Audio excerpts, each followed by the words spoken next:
Aku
Selamat pagi semuanya. Assalamualaikum warahmatullahi wabarakatuh. Waalaikumsalam warahmatullahi wabarakatuh. Pagi Pak. Waalaikumsalam warahmatullahi wabarakatuh. Pagi Pak.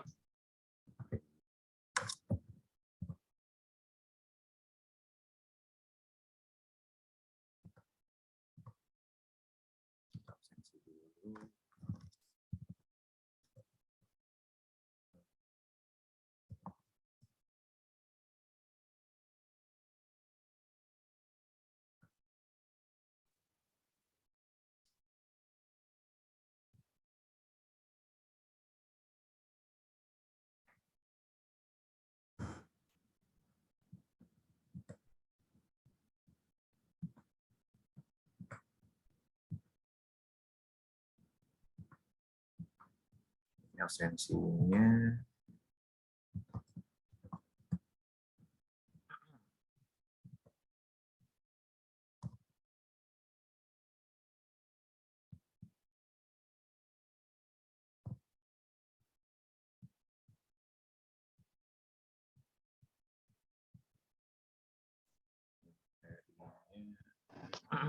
tadi saya pakai ini dulu apa namanya?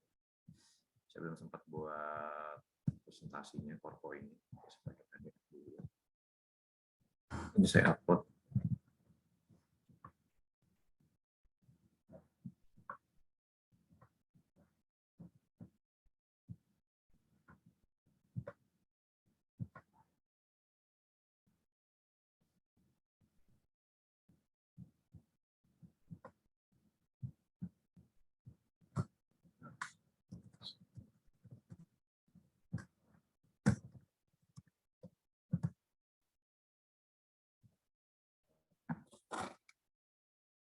Silakan diisi dulu.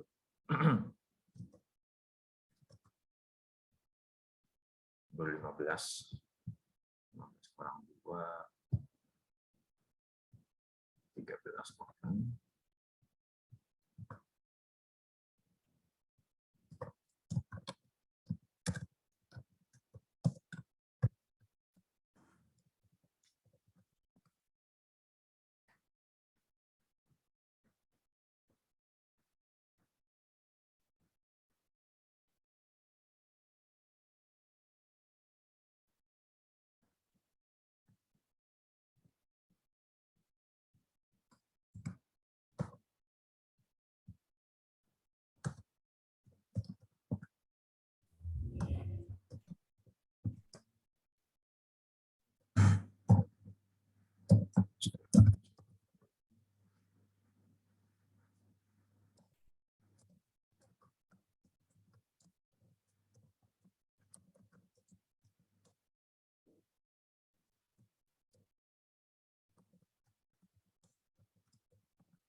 Di sini ada Zulfa.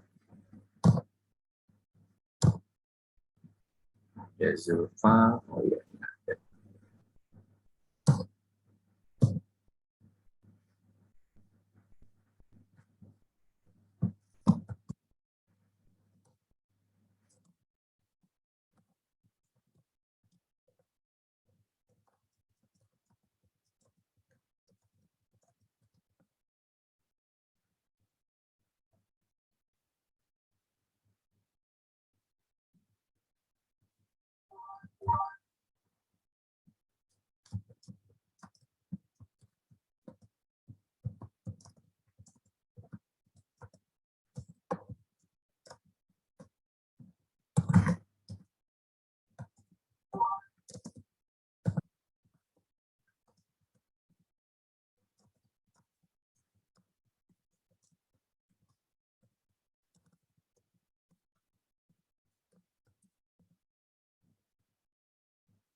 Oke,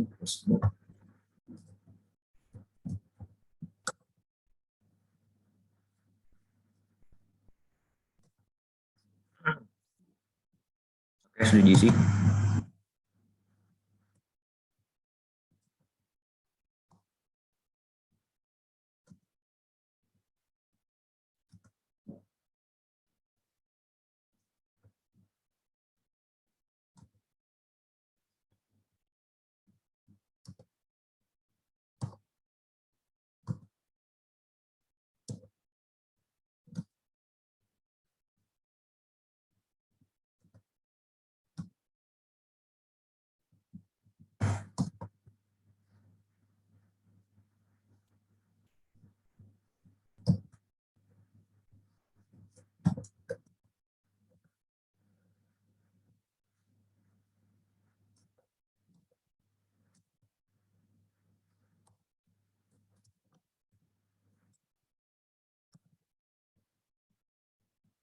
Oke, saya absensi dulu sebelum kita masuk ke materi.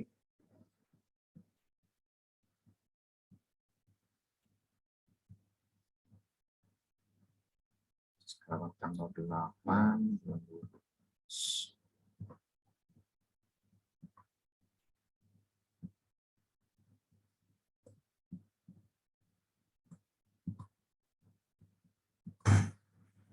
Yang dipanggil namanya, tolong nyalakan sebentar kameranya. Kamalia Mardia.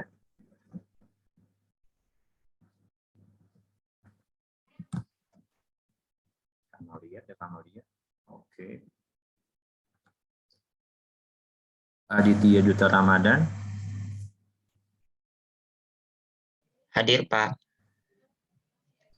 Oke.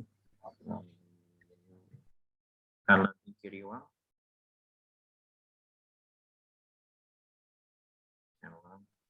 Hadir, Pak. Firly Adinda Putri. Hadir, Pak. Oke, baik. Ronaldo Immanuel. Hadir Pak, hadir. Oke. Aulia Puspanabila. Aulia. Ada Intan Ratnasari. Hadir, Pak. Kartika Widyadari. Hadir, Pak. Oke, iya. Oh ya, hadir. Zulfa Malika Amana. Hadir, Pak. Oke. Ahmad Baharunur. Hadir Pak. Wahyu Kurniawan Gultong. Hadir, Pak. Ya, yang belum dipanggil di sini.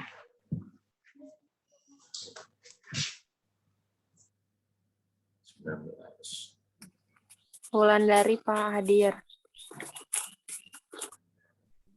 Fahmi, Pak, hadir.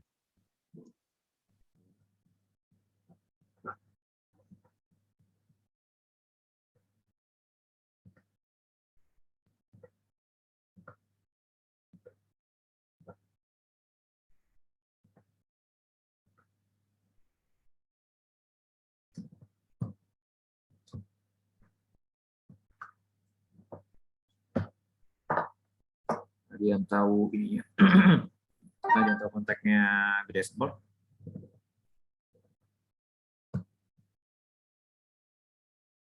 Dashboard. Saya dia aktif, cuman kalau kelas enggak. Mungkin ngambil yang ini kali ya, ngambil yang open course. Cuma dia nggak konfirmasi. Oke.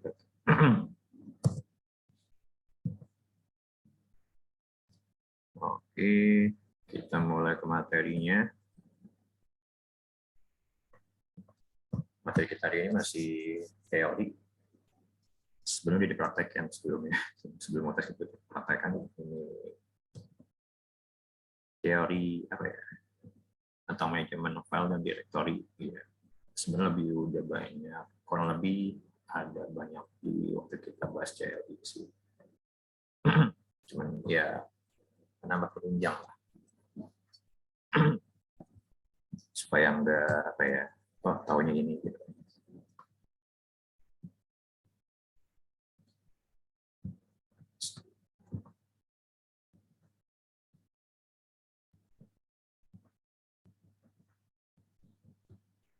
Oke, kalian lihat ya filenya.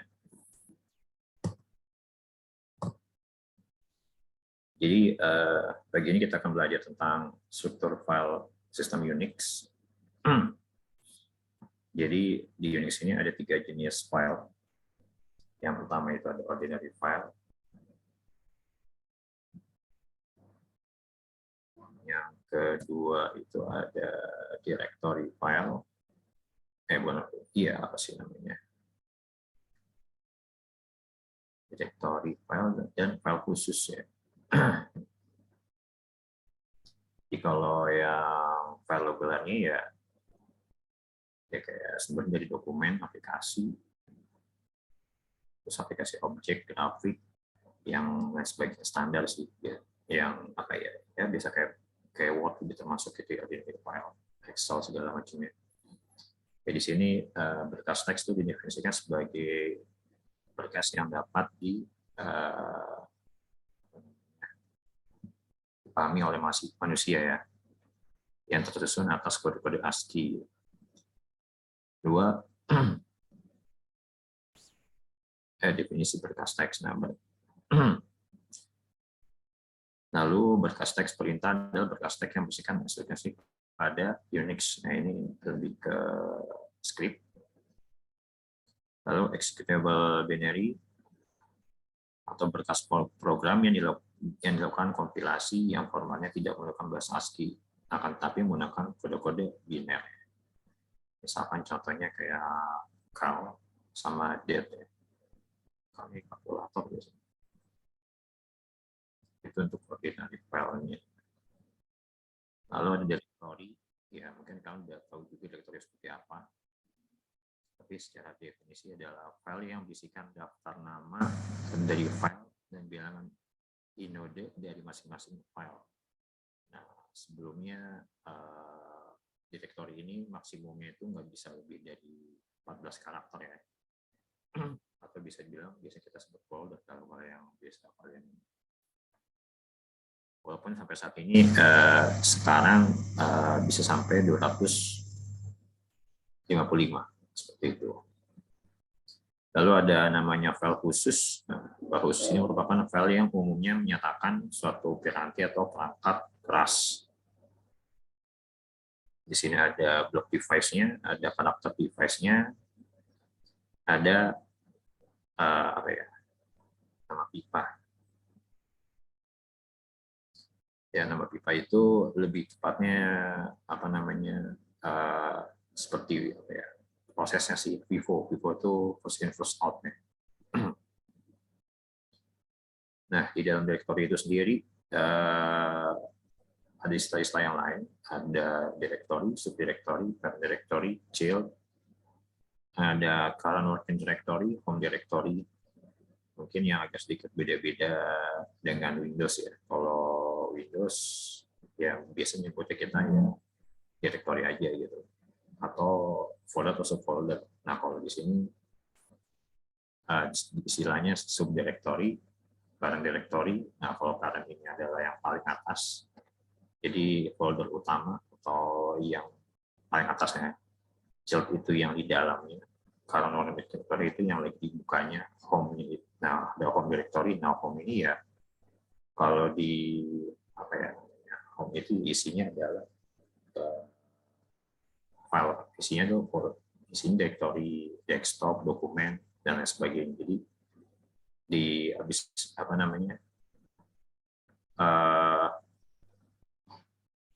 jelasin komunikasi contoh. Kan kalau misalnya di Windows itu kan masuknya C ya, C user. Nah baru tuh muncul tuh ada folder, ada folder desktopnya, dokumen segala macamnya. Nah, kalau misalnya di Linux itu pakainya home kan. Jadi home itu lebih kayak data D, data D-nya Windows, tapi data D. Oke, mirip kayak ya, kayak data D, tapi nggak sepenuhnya mirip gitu ya. Kalau data D itu kan terpisah gitu kan. Cuman kalau di Windows ini kan bedanya lebih kayak profile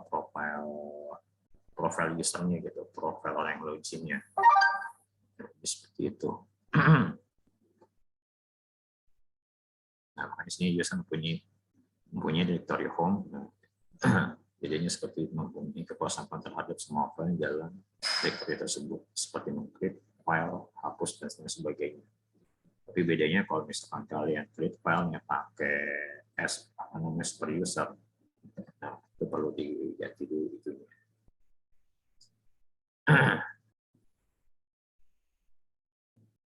Nah, di sini ada parts absolute dan relatif. Jadi setiap file dan directory terdapat namanya unik. Untuk menyatakan letak dan tempat, ada dua cara untuk menyatakan penamaan dalam file tersebut, yaitu ada absolute sama relatif. Nah, kalau absolute merupakan letak suatu file yang directory dengan tempat absolute dilakukan dimulai dari root. Ya. Lalu relatif adalah merupakan cara menyatakan letak suatu file atau directory dengan nama patch yang relatif dilakukan dari directory kerja mengarah ke file atau directory yang bersangkutan. Nah, ini contohnya ini. Saya beli buku, CD-nya CD Home Z Home, yang namanya Zaid.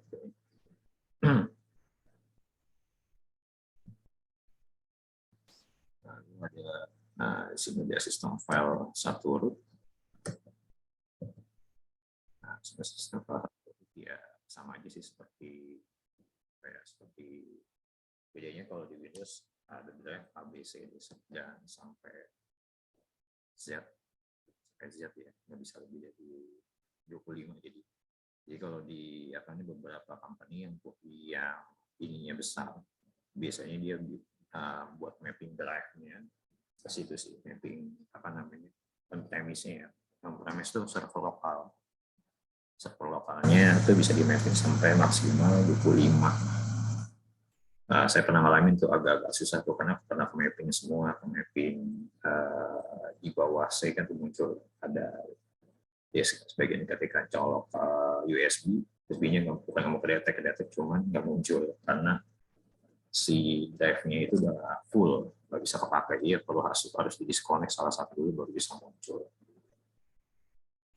Ya seperti itu. Nah, ini si Linux menggunakan sistem single root, yaitu single itu satu gitu ya, satu hierarki lah, maksudnya satu ini terus dia bercabang di bawahnya. Nah, ini contoh punya saya sendiri. Jadi ada beberapa untuk yang ini. Mungkin biasanya kita pakai lastminute aja untuk melihat melihat isi ininya, berarti isi direktori kita, tapi bisa juga ditambah dengan AL ya, long ininya, jadi ada tanggal, waktu, dan kapasitas biasanya dengan ya di sini. Akses nama ini jam penyebut. Dan tengah hal ini juga untuk memunculkan file-file yang titik 2 dan titik. Nah, file khusus ya.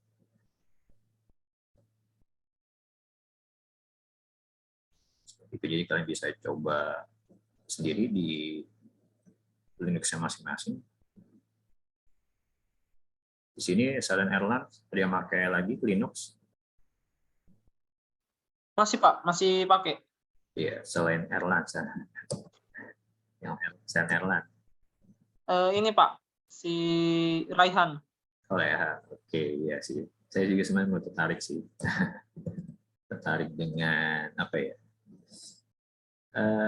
ya Kalau cuman hanya sebatas apa ya, kita buat kerja tuh enak sih, lebih enak pakai ya buat nulis, buat bikin materi, buat yang berat banget tuh enak. Stop and go-nya kencang, stop and go-nya kencang. Nah ini ada genom, nah, yang pakai apa namanya, kasih tahu pakai genom, yaitu G2 Network Object Model Environment, yaitu model desktopnya si Linux atau Ubuntu ataupun ya turunannya lain-lainnya, ya sama. Jadi genom itu apa? Nah, genom kan antarmuka pengguna grafis GUI dan aplikasi desktop komputer untuk sistem operasi Linux ya.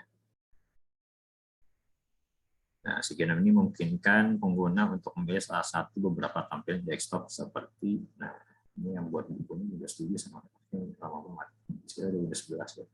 Windows 11, 11 versi beta ya. Windows 10 dan Mac OS. Nah, selain itu juga si genom ini juga udah termasuk include dalamnya, ya tadi saya bilang kan, enak dipakainya, ada Word-nya udah ada, Excel-nya udah ada, PowerPoint-nya udah ada, apalagi sekarang modelnya banyak online gitu. Kalau kalian misalkan contoh kerja gitu, kerja sebagai freelance lah ataupun internship gitu kan, magang, itu iya kalau nggak dapat, kan ada biasanya kalau magang suka nggak dapat laptop kantor kan, mereka nggak disediain karena kosnya terlalu gede untuk media itu. Jadi biasanya masing-masing. Nah, itu sebenarnya bisa dilakukan ya, maksudnya dengan walaupun mereka pakainya Excel Microsoft ya, kalau misalnya Linux tuh bisa pakai si Google Doc-nya. Karena iya untuk zaman sekarang sebenarnya udah jarang orang untuk di dunia kerja ya. Kalau mahasiswa mungkin masih sebagian karena nggak biasa ataupun belum tahu gitu. Karena kan dulu juga kalau saya di sekolah juga ya biasanya pakainya Word, Excel, PowerPoint gitu kan. Tapi kalau di dunia kerja biasanya mereka nggak terlalu pengaruh sama Microsoft sih.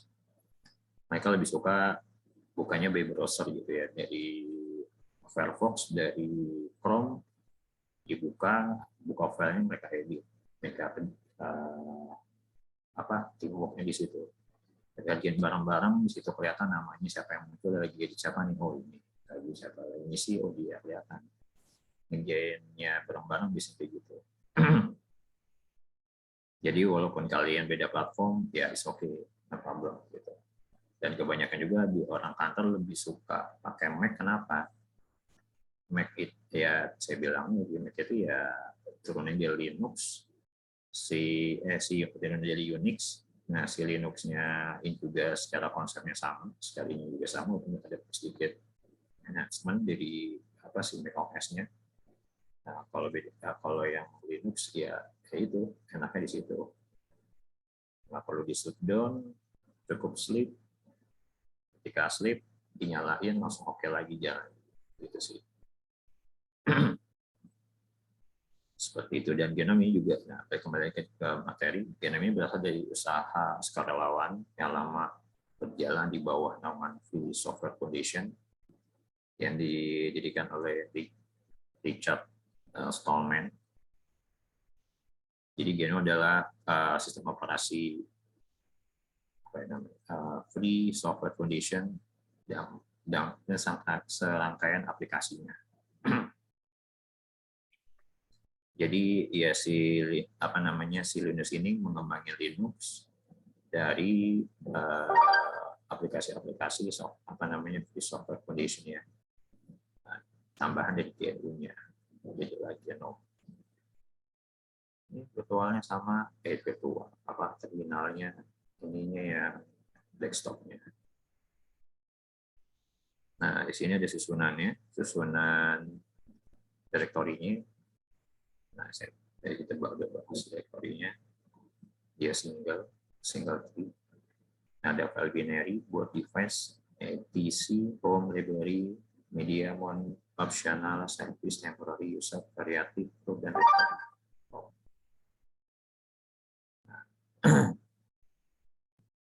Isinya root, nah, titiknya berisi dan dapat diakses oleh user root atau super administrator pada Windows, pada Linux.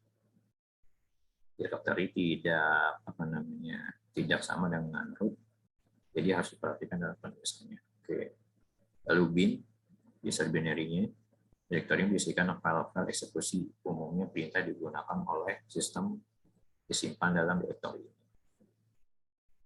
Lalu ada sbin, sistem binary, sama halnya dengan /bin, directory sbin ini juga berisi file-file yang bisa dieksekusi. Masih ingat kan kerja kalian dari yang ini, Shelly. Secara konsep dasar gimana aksesnya udah ke bin sama sbin, sama ls bin ada 4 saya lupa. Jadi isinya file binary. Lalu ada etc configuration file. Directory ini berisikan file-file konfigurasi yang dibutuhkan oleh semua program. Selain itu, juga berisi file jaringan ketika startup. Ada dev atau device file. Directory ini berisi file device pada komputer, juga termasuk perangkat terminal, USB atau perangkat yang melekat pada sistem. Ada prop atau process information, berisi informasi tentang proses sistem, baik itu file sistem virtual dengan informasi teks tentang sumber daya sistem maupun berisi informasi tentang menjalankan proses. Ada var juga, itu verbal file. Directory var merupakan singkatan dari verbal file. Directory ini berisikan file log system, paket, file database, email, clean queue, queues, log file dan temporary file yang dibutuhkan saat reboot. Ada temporary file, directory berisi file sementara dibuat oleh sistem dan pengguna. Ada USR, user program, berisi file binary, dokumentasi, dan source code dari sistem. Lalu ada home directory. Nah, home directory ini penyimpanan pribadi yang bisa dibilang profilnya user lah.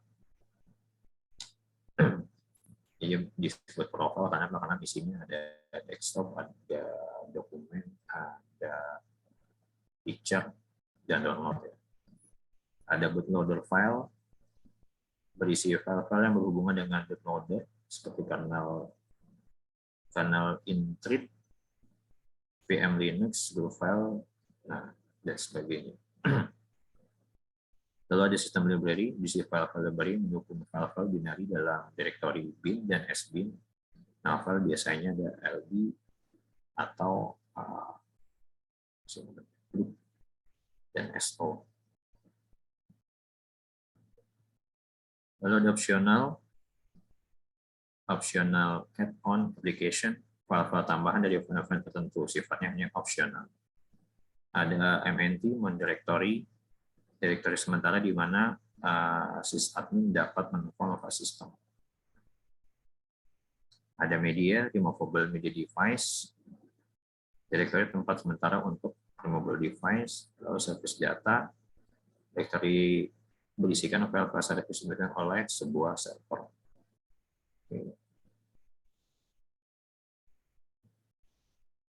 Nah,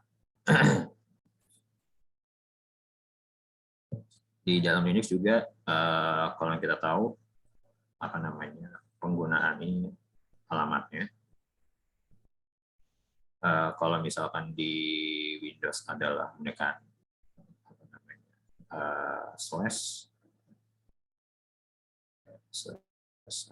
ini garis miring.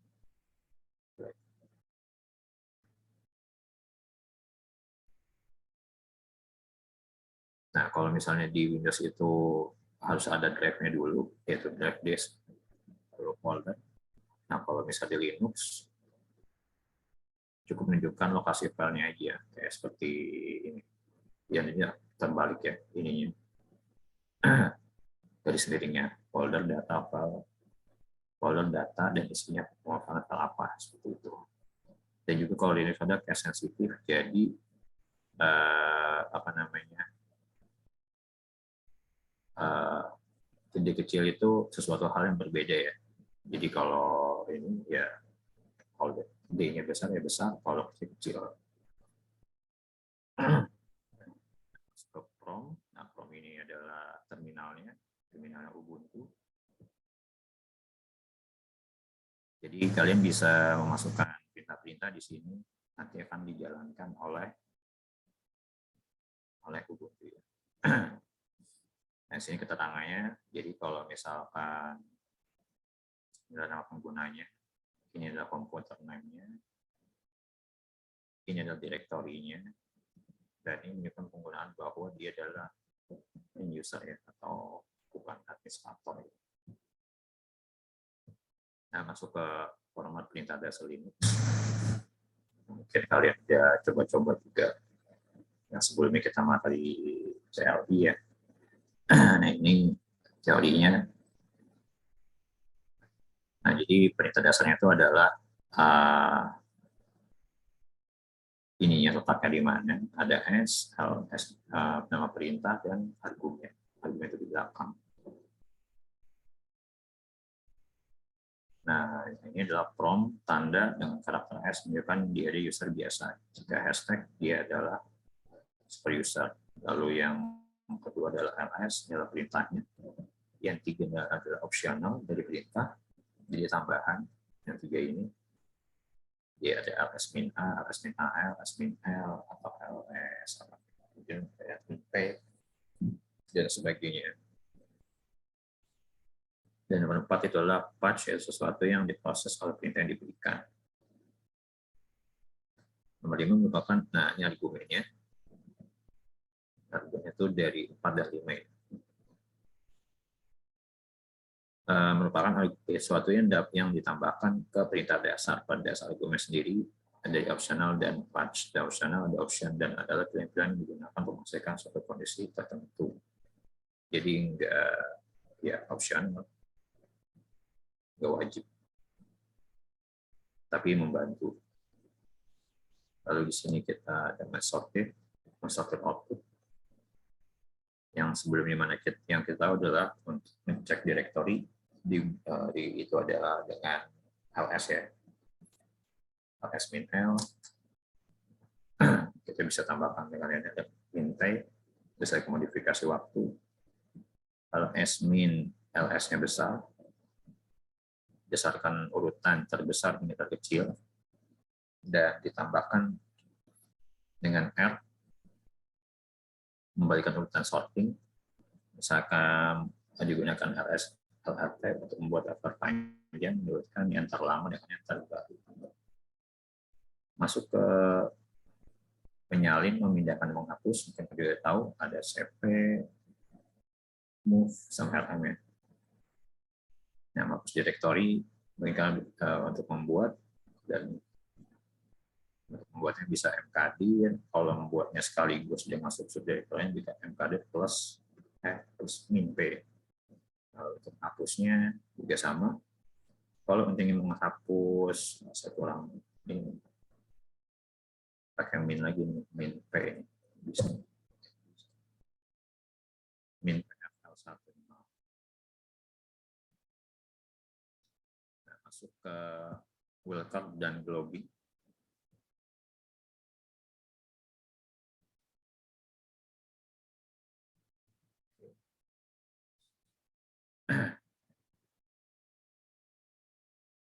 Wildcard sendiri sebenarnya untuk apa ya? Saya sih memahami sebagai mensorting, jadi atau modifikasi gitu. Jadi kalau untuk memodifikasi sebuah file yang kecil mungkin mudah, tapi kalau misalkan besar, nah ini fungsinya nggak ada di setahu saya nggak ada. Jadi bisa satu. Nah, masing-masing karakter lengkap, artinya beda-beda. Ada asterisk, ada bintang, question, markup dan tanya, square bracket atau kurung siku, exclamation mark, tanda seru dalam kurung siku, lalu curly bracket atau kolom awal dan backslash.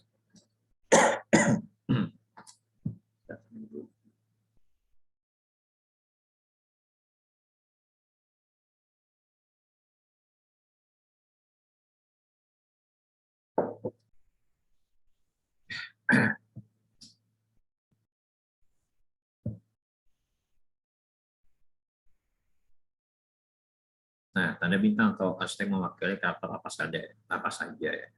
Jumlahnya bisa termasuk 0.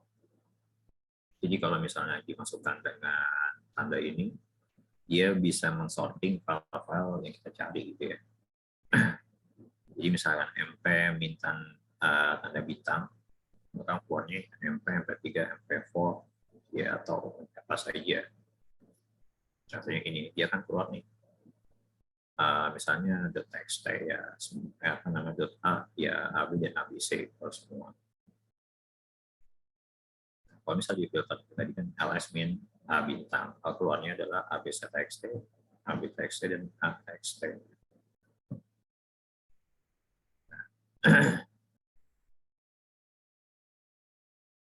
Nah, kalau bisa diartikannya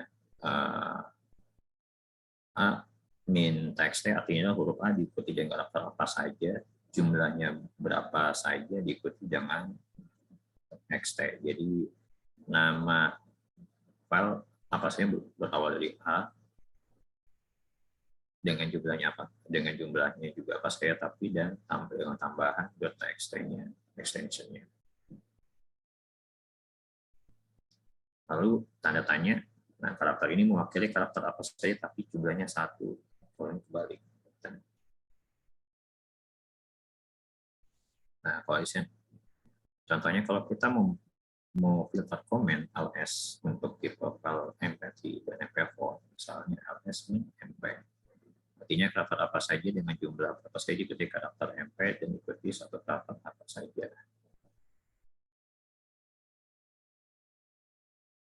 Jadi sebenarnya akan match dengan file ekstensi ya, mp3, mp4 dan mpg dan mp2. Lalu mp apa saja. Masuk ke square bracket. Karakter yang di dalam kurung siku adalah satu set karakter. Gampangnya kita bisa baca set karakter di kurung siku dengan atau. Contohnya ABC bisa dibaca dengan A atau B atau C. Misalnya kita mau filter output comment ls untuk tipe file JPG atau MPG. Nah, jadi ls ls bintang dot mjpg ya. Jadi bisa dibaca karakter apa saja dengan jumlah berapa saja, diikuti dengan tanda titik. Lalu diikuti dengan karakter M atau J, dan diikuti karakter dengan PG. Selanjutnya ada tanda seru dalam kurung siku. Ini sama dengan yang sebelumnya. Ini kebalikannya M atau J. Kalau ini adalah M dan J. Kalau dan berarti harus keduanya. Kalau curly bracket, kurung kurawal. Kalau kurung siku bisa dibaca atau, kurung kurawal bisa dibaca dan. Nah, bedanya juga kurung kurawal masing-masing pattern bisa dibaca, masing-masing pattern bisa dipakai koma.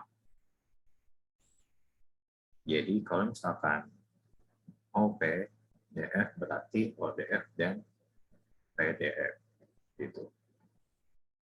Contohnya saja daripada kita hapus satu file PDF dan ODF, kita bisa pakai satu komen RM apa namanya ODF dan PDF. Jadi untuk bisa juga dipakai dikombinasikan dengan rumus ini ya, hapus ya, dengan backslash. Nah, untuk escape atau apa namanya spesial, kalau tanda tanya berarti satu karakter apa saja, tapi kalau ditempatkan backslash di depannya, tanda tanya itu hilang arti spesialnya, yang cuma berarti tanda tanya saja. Nah, masuk ke membuat file dan mencari file. Yang udah kalian tahu, sebenarnya membuat file itu bisa pakai touch. Touch langsung file, ataupun semua bisa pakai tanda lebih besar yang titik tuh, yang di atasnya titik. Tanda lebih besar itu juga bisa sebenarnya. Lalu untuk pencarian, nah, untuk mencari file kalian bisa ketik dengan find min name, lalu nama filenya apa. Kalau mencari size-nya berdasarkan size, find slash min size min berapa KB, berapa ininya maksimumnya. Misalkan kalau misalnya 500 berarti ya nggak sampai dari 500, tapi kalau misalnya plus berarti di atasnya.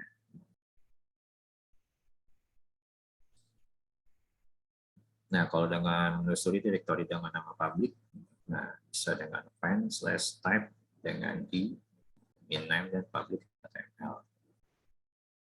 Lalu mencari nama file-file yang telah dimodifikasi 1 hari yang lalu. Nah, bisa min time. Nah, di sini juga untuk yang mencari directory.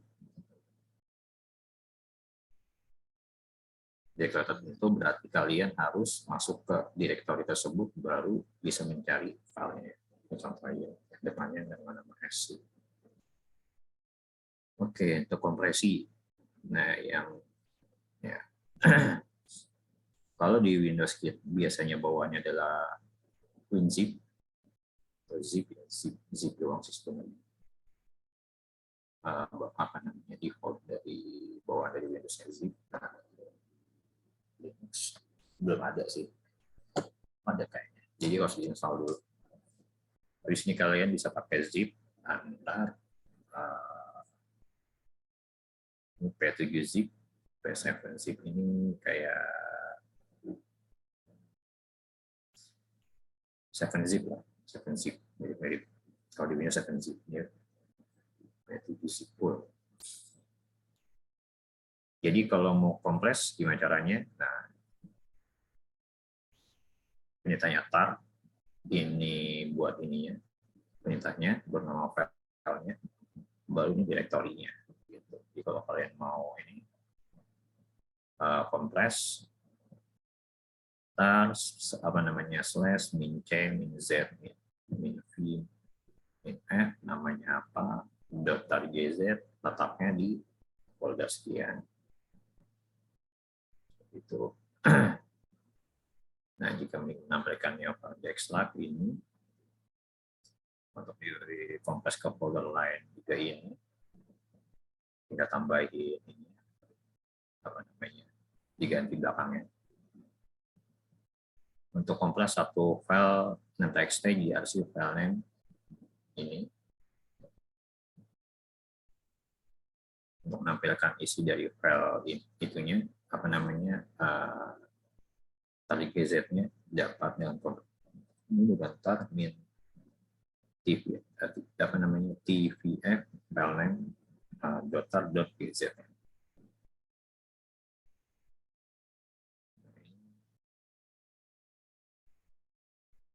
Nah, kompres file name tanpa GZ jadi pakainya zip, sama aja sih, cuma beda belakang aja. Ini beda ini aja sih, beda metode lah. Jadi kayak antara zip sama RAM seperti itu. Sampai sini mau ditanya?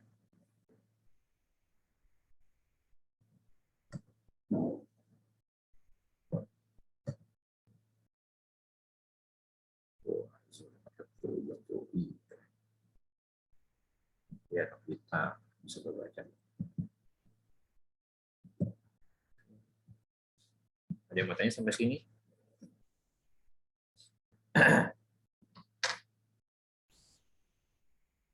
Erlan yang di open course sudah sampai mana, Erlan?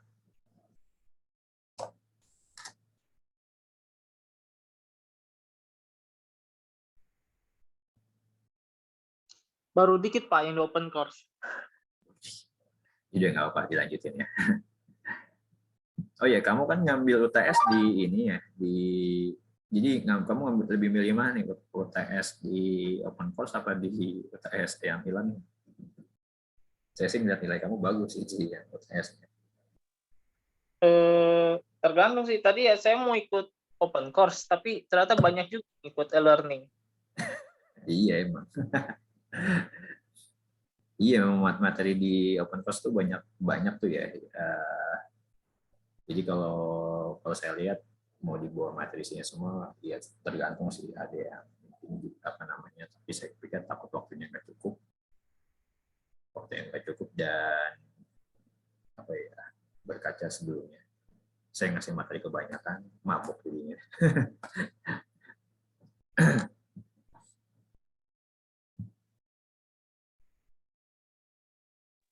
Oh ya Pak, untuk batas pengerjaannya ada batasnya nggak sih Pak? Kalau di open Iya, course? kalau open course itu nggak ada batasnya sih, tapi batas ini cuma sampai di mana dari pihak kampus itu belum submit ke IKTI, karena kan nilai kampus kan di submit gitu setiap semester. Jadi misalkan semester baru nih, ini lagi semester ini, nanti pas ketik UAS itu sebelum masuk semester paling lambat harusnya sebelum masuk semester selanjutnya ya. Ini kan semester ganjil, nanti masuk ke semester genap. Sebelum masuk semester genap, nah itu biasanya udah harus disubmit gitu, dari DP-nya seperti itu sih arahannya.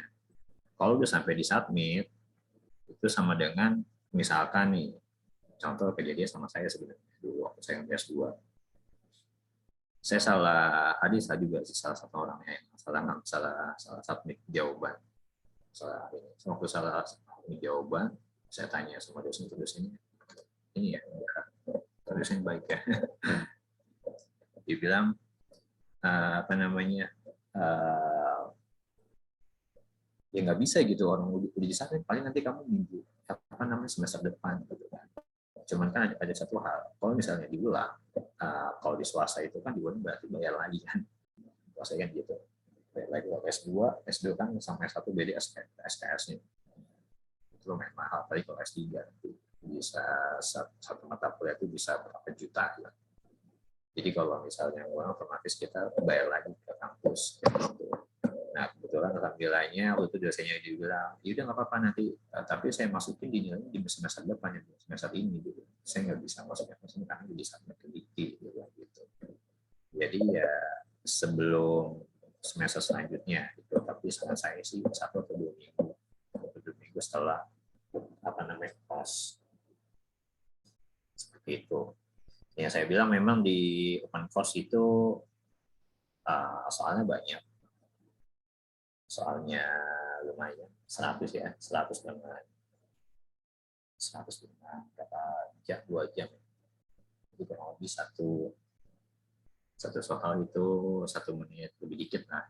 1 menit, 100 bagi.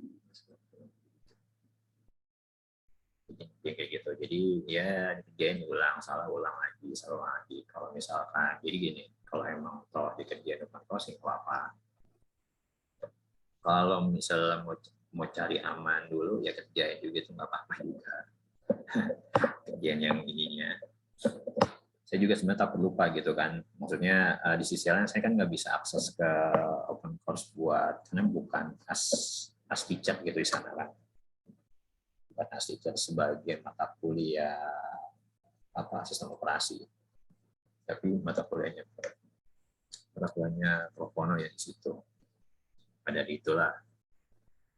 Kalau yang ngerjain, kalau yang kirim ininya, screenshot-nya aja, screenshot secara keseluruhan, nggak perlu detail sebenarnya. Secara keseluruhan aja, tinggal di ininya, berapa nilainya, kan kelihatan tuh, sama ada nama kalian kan, ketika kalian seperti ada nama kalian, ada nilai di bawah, harganya berapa, itu aja sih. Sama satu lagi, tolong yang punya nomor kontaknya di dashboard.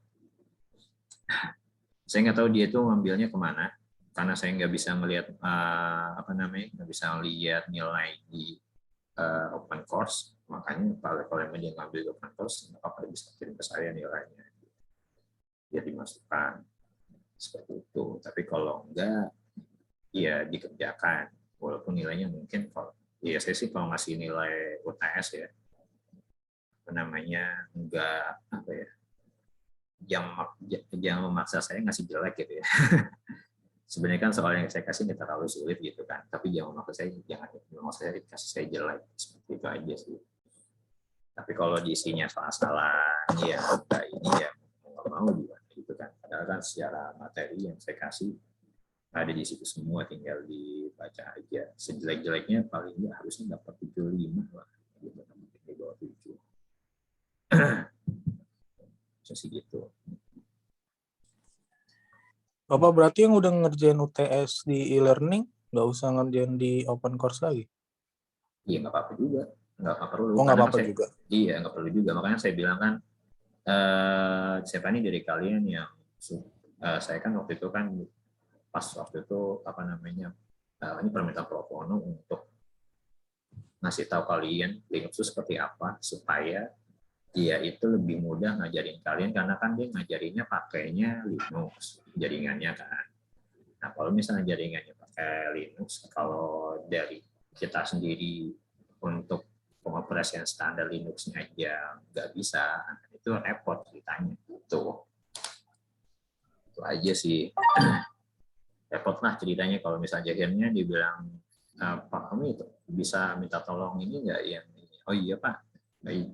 Ya, coba buka, wih bagus sih materinya, cuma kebanyakan banyak banget apa namanya expert banget kalau saya kan nggak tahu expert sama Linux sebenarnya kan. Kalau cuma standar Linux dia maksudnya SO standar nggak tapi bagus sih, maksudnya secara materi dia mendalam, wajar sih dengan jam terbang ngajak dia yang tinggi gitu ya, dan orangnya suka belajar ya wajar aja sih kalau yang hal-hal seperti itu bagus sebenarnya, bagus buat kalian juga. Tapi kalau saya cuma takut dapat kalian yang jelek ya udah saya bagi dua gitu kan, karena nggak semua bisa support di Linux, mungkin di Ubuntu. Nah, mungkin Ubuntu sekarang juga agak lebih tinggi ya speknya. Saya lihat minimal 4 GB RAM-nya, takutnya mungkin RAM-nya masih ada yang kecil-kecil, masih pakai laptop model lama, nggak kuat, ya itu aja sih. Kayaknya saya kasih 2 pilihan, mau pakai e-learning atau open course, itu aja. Kalau e-learning saya sedikit blend dengan materi dari buku lain, tapi dari open course ya materinya powerful, gitu aja sih. Enaknya ya kalau di open course bebas ngerjain UTS-nya tanpa harus masuk, tapi paling konfirmasi ke saya, Pak, saya ngambil mata kuliah di sini gitu, supaya saya tahu, jangan sampai saya submit ke bagian akademik nilainya nggak ada gitu kan, bingung. Itu aja sih. Seperti itu. Jadi yang ngerjain open course boleh, ngerjain itu juga boleh, tapi konfirmasi ke saya. Makanya sebelumnya atau konfirmasi siapa yang mau ngerjain di salah ininya di open course atau di learning-nya. Seperti itu. Kalau Aulia di open course. Ngerjain di learning juga sih, tapi learning-nya nilainya kurang bagus. Bagus di open course-nya saya ambil dia. Lalu bagus di open course saya ambil open course. Itu aja. Ada lagi mau ditanya?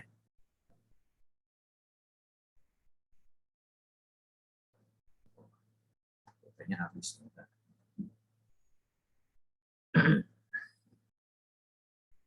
Ini saya terang di ruang meeting. Ada lampunya. Di lampu rumah saya ada gaya.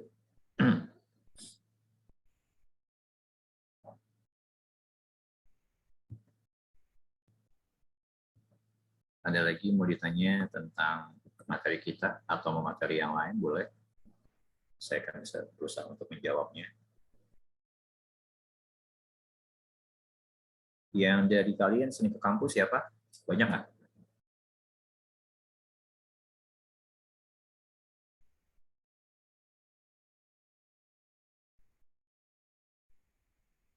Ada orangnya.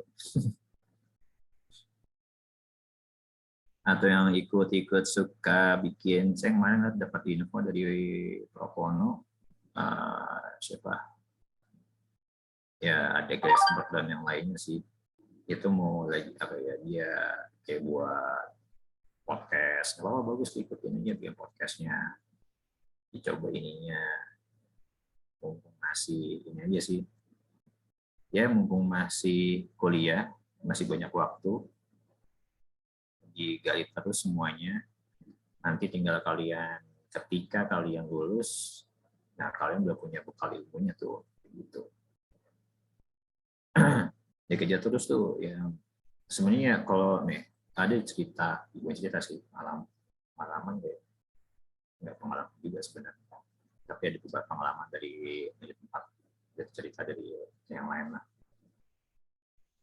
Jadi ceritanya ya mungkin ada orang lulusan IT ataupun bukan lulusan IT juga, tapi kerja di IT, bisa nggak? Bisa, gitu ya. Caranya gimana? Iya, caranya belajar lagi, gitu. Belajar dari mana? Bisa dari kampus, bisa ikut pelatihan. Nah, bedanya apa pelatihan sama kampus, gitu kan?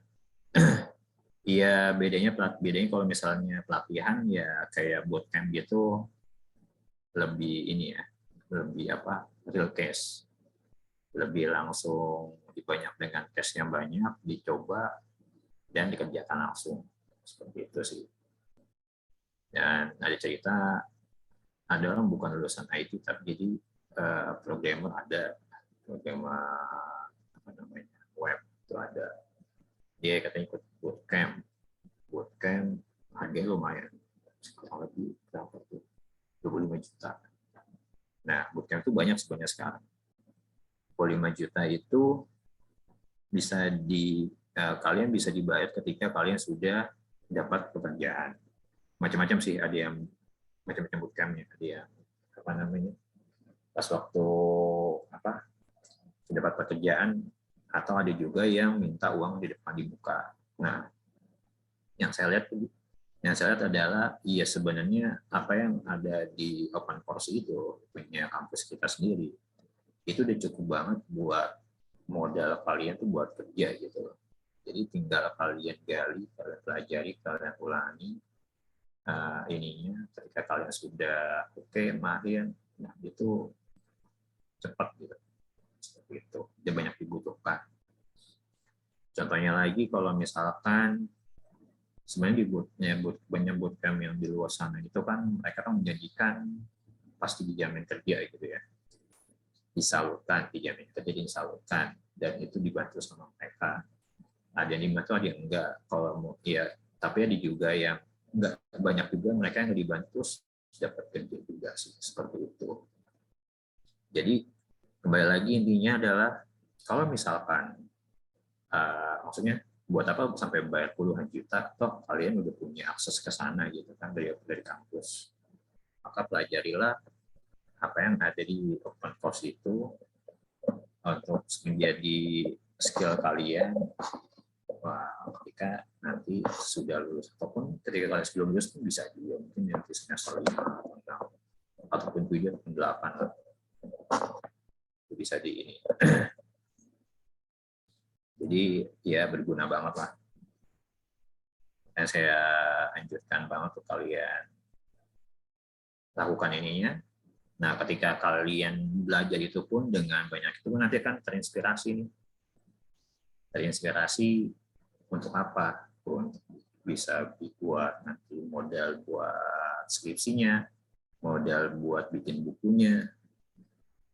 Kalau bikin buku nggak perlu skripsi kalau nggak salah. Jika kalian udah bikin buku, skripsinya mudah, nggak kemana-mana nanti. Jadi seperti itulah. Seperti ini dia mau ditanya yang lain.